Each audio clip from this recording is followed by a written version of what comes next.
გამარჯობათ. მოკლედ ახლა ხანს მოусმინე არიზონის კონფერენციის ერთ-ერთ ვიდეოს, რომელმაც იმდენად თამბოჟდობა მოახდინა ჩემზე, რომ გადავწყვიტე ჩამეწერა ეს პატარა ვიდეო და ჩემი მოგრძალებული აზრი შემომეთავაზებინა თქვენთვის. ეს კონფერენცია გაიმართა 2020 წელს და მისი წამყვანი იყო დოქტორ თომას კოვანი და მან საუბრის დროს ერთ-ერთი მონაკვეთი მინდა რომ გავაანალიზო, სადაც ის საუბრობს რუდოლფ სტეინერზე. მისი თქმით, რუდოლფ სტეინერმა 1917 წელს თქვა, რომ სხვანაირი ეპოქა იყო. დრო, როდესაც არ იყო ელექტრონული გაყვანილობა. როდესაც ჰაერში არ იყო ელექტრონული გავლენის ქვეშ. უფრო ადვილი იყო ადამიანყოფნა. ზუსტად ამიტომ დღესდღეობით რომ მივახციოთ ისევ ადამიანად ყოფნას, აუცილებელია განვავითაროთ ჩვენი თავის სულიერების მხრივ იმაზე მეტად, ვიდრე დაგვჭირდებოდა ეს ერთი საუკუნის წინ. ასე გვიტოვებს დარიგებას, რომ ყველაფერი გავაკეთოთ იმისთვის, რომ განვავითაროთ ჩვენი სულიერი მხარე, რადგან მართლაც ძალიან ძნელია იყო ადამიანი დღესდღეობით. შეცვლილია სამყარო. ჩვენი ცხოვრების წესი, არც საკვები არის ჯანსაღი და არც ჰაერი.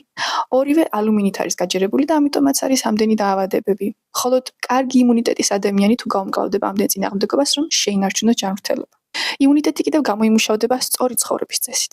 სწორი ცხოვრების წესი მოიცავს ქიმიკატებისა და რაფინირებული შაქრებისგან თავისუფალ ცილებს, ფიზიკურ აქტივობას, სუფთა წყლის მოხმარებას, რომელიც ორგანიზმს ანიჭებს ბიოქიმიურ ბაზას, რათა გამოყოს ის ბუნებრივი ნივთიერებები, როგორიცაა ციტოკინები, ენდორფინები, მიტოქონდრიული ფერმენტები, რომლებიც დაზიანებულ უჯრედებს აღადგენს და ანთებით პროცესებს აფერხებს. თუმცა მხოლოდ ეს არ კმარა. შტაინერის სიტყვებით, თანამედროვე ეპოქაში სულიერება ის საწვავია, რომელიც ამ ბიოქიმიას ძალას სცემს.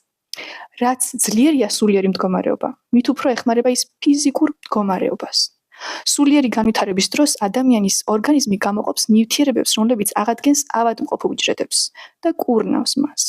მედიტაცია და უფალთან სიახლოვე გვაძლევს უსაზღვრო ძალას, мотивაციას და სხვანაირად გვანახებს სამყაროს. მას შეუძლია ნერვული სისტემის ტალღური სტრესის დამშვიდება, ვაგუსის ნერვის ტონუსის ამაღლება და იმუნური პასუხის ეფექტურობის ზრდა.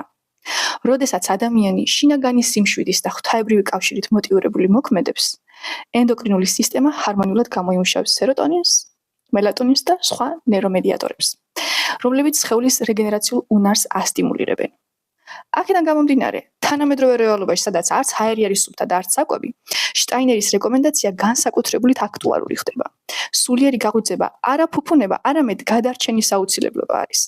რაც უფრო მაღალ პარიტონში ყვრის ტექნოლოგიური ალი, მით მეტად გჭირდება სიღრმე, რომ დავიცვათ შინაგანი ბირთვი.